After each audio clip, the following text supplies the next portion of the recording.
most crucial, and it's mentioned in very fine text in that press release put out by the Ministry of External Affairs, that the Chinese tried to evict the Indian positions that had been formed in Helmet Top, in Kala Top, which essentially means that after India dominated those heights on the south bank of the Pangong, the Chinese tried to mount a maneuver to get us away from there. That it was foiled is one thing, but what that shows is China is not okay with the status quo. What, General Sharma, is your reading of the current strategic and tactical situation? Do you think we're poised for a very dangerous military escalation? Thank you, Rahul. Thank you for inviting me. Let me first say that this is Trishul sector. The south bank of Pangong Tso is one edge of it. And as now it is clear that we have gone right up to Rizangla and Richimla. So it's the entire sector that has been occupied by us. It's not a question of Blacktop, and it's not a question of south bank of Pangong Tso alone. So while we knew that this is a cunning enemy, there was anxieties, but things have been clarified. The ambiguity is over.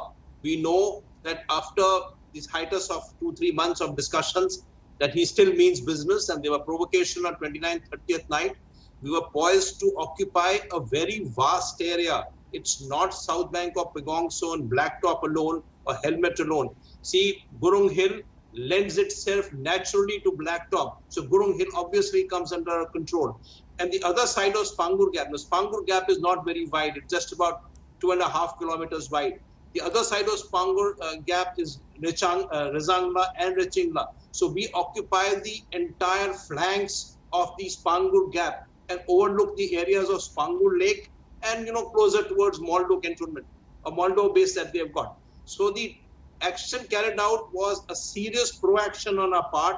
We had waited for a very long time for the talks to succeed and for something to happen and the Chinese to mend their ways. But we were what we gathered it, we were preparing ourselves, and preparing ourselves is not a question of one Vikas battalion. There must be large number of units who are deployed and reserves kept there to occupy these very majestic heights from the base of the Trishul. So if you count the entire operations being carried out, we have actually turned the defenses. And to say that we have crossed the LAC is incorrect. These areas are on the LAC. It is our area and we have occupied it. Until date, Chinese have not told us what is their area and what is their line of actual control. So we are very much in our own area and we are occupying it as much strength as possible in this area. There have been furious protests, General Sharma, from the Chinese side. 5 very tersely worded, aggressively worded statements asking the Indians to go back. Now, would the Chinese accept that the Indians have come and are dominating these heights, which they clearly do not like? Or do you believe that from here, the situation could militarily take an adverse turn?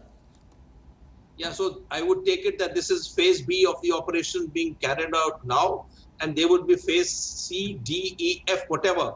So things are now come to a stage, come to a pass where the issues are come to a head.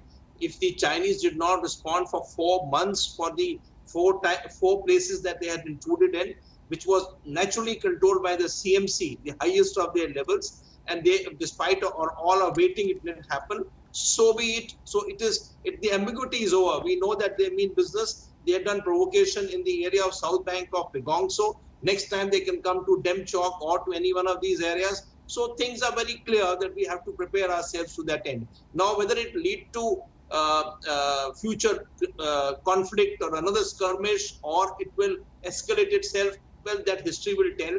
It is just to inform the other side that, okay, enough is enough. We had waited for a long time and now we are prepared for it.